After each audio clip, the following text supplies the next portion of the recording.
kunkolodimi gɛlɛ bi mɔgɔ min na, a kɛla jinɛ kunkolodimi de ye o, a kɛla kunkolodimi gansan ye, nin y'a fura telima de ye. A y'a partage. I y'a faamuya. Jahanama ye so 7 ye. O so 7 tɔgɔ 7 de filɛ. Jahanama, Jahim, Hutomatu, Lazɔ, Sa'ir, Sakar, Hawiyata. I y'a faamuya. Donc ni jinɛ kunkolodimi gɛlɛn bi mɔgɔ min na, walima kunkolodimi gɛlɛn bi mɔgɔ min na, a kɛla kunkolodimi sugu o sugu ye, n'i bi fɛ a ka wuli ka bɔ a tigi ka ɲɛtugu ni ɲɛɛlɛ cɛ, nin tɔgɔ 7 in de b'a kɛ. Ka kunkolodimi ban un coup, wallahi billahi nin de b'a kɛ. N bɛna d'i ma sisan. I bɛ bɔgɔdaga kɔrɔ dɔ ɲini, i b'a kari-kari k'a den 7 ta a karilen na. I bɛ nin tɔgɔ 7 kelen-kelenna bɛɛ sɛbɛn bɔgɔdaga karilen kelen-kelen kan. I bɛ jahanama sɛbɛn kelen kan, i bɛ jahimu sɛbɛn kelen kan, i bɛ hutomatu sɛbɛn kelen kan, i bɛ lazɔ sɛbɛn kelen kan, i bɛ sa'iru sɛbɛn kelen kan, i bɛ sakaru sɛbɛn kelen kan, i bɛ hawiyata sɛbɛn kelen kan. I y'a faamuya? Donc o bɔgɔdaga karilen ninnu, n'i ye sɛbɛnni k'a kan, i bi a bɛɛ lajɛlen ta ka taa don tasuma kɔnɔ gakulu la. I y'a faamu? Ni tasuma y'a bilen kosɛbɛ, n'a bilenna, a 7 bɛɛ bilenna, o tuma mɔgɔ min bɛ yen ko kunkolodimi gɛlɛn b'a la, walima jinɛ kunkolodimi gɛlɛn b'a la, i b'a tigi wele ka na, a bɛ ji kɛ filen dɔ kɔnɔ, walima minan dɔ kɔnɔ, i bɛ bɔgɔdaga karilen kelen ta k'o bila o ji la, a b'a tigi kunkolo wusu n'a ye, mais a bɛ fini biri a kunkolo la. I y'a faamuya? Walima i b'a den 7 bɛɛ ta, a bɛɛ bilennen, i b'a bɛɛ bila ji la ka fini biri a tigi kunkolo la ni k'a kunkolo wusu ni o gazi ye. Wallahi n kalina Ala la, maa o maa kunkolo wusula o gazi la, ayi kunkolodimi mana juguya cogo o cogo, a b'a ta ka bɔ i kan un coup de la. Taa kana t'a la yɛrɛ, o yɔrɔnin kelen bɛɛ i b'a jɔyɔrɔ ye. I y'a faamuya?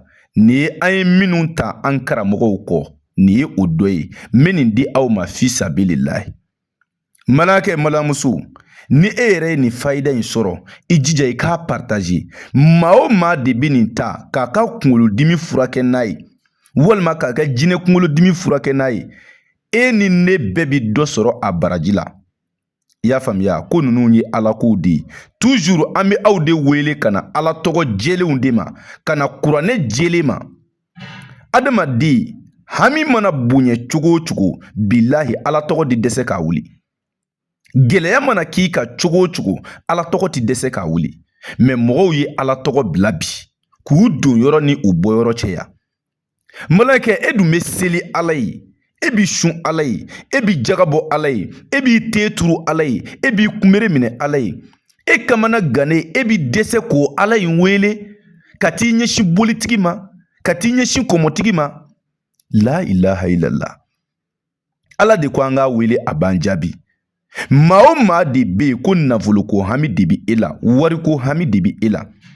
E bi fɛ ka nafolo yɛrɛ sɔrɔ ni Ala tɔgɔ jɛlen ye, k'a sɔrɔ i ma sitanɛ baara kɛ, i ma baara jugu kɛ. N bɛna d'i ma kuranɛ kɔnɔ, cɛ o cɛ y'a kɛ, n kalina Ala bonya na a tigi bi nafolo sɔrɔ. Siga t'a la, taa kana t'a la.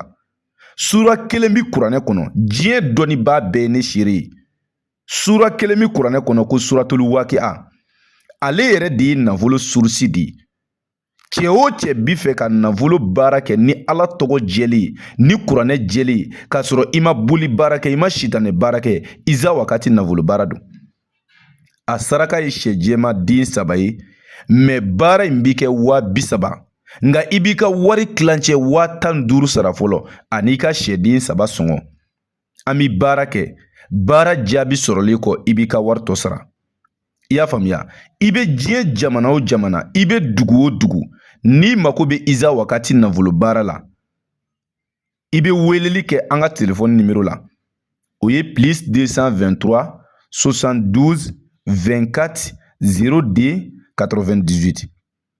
n'i ye weleli kɛ nimero in na ni ala sɔnna i ni karamɔgɔ Konate bɛ ɲɔgɔn sɔrɔ i y'a faamuya donc i bi yɔrɔ yɔrɔ Iza Wagati nafolo baara bɛ se ka kɛ k'i to yen nɔ n y'a f'i ye n bɛ segin a kan baara in ye 30.000 ye nka i dan ye k'i ka wari tilancɛ 15.000 sara fɔlɔ an'i ka sɛden 3 sɔngɔ i mana kɛ diɲɛ maa o maa ye sa an bɛ baara kɛ ye i yɛrɛ kɛlen kɔ k'a dɔn n ye Konate ka Iza Wagati baara kɛ a jaabi la o tuma i b'i ka wari tɔ sara i bɛ diɲɛ fan o fan ala k'an bɛ sababu ma an ka telefɔni nimero o ye +223 72 24 02 98 maa minnu ka sababu b'an bolo ala k'olu ɲɛsin an ma hakɛto bɛ kuma in kan sɔli ala rasuli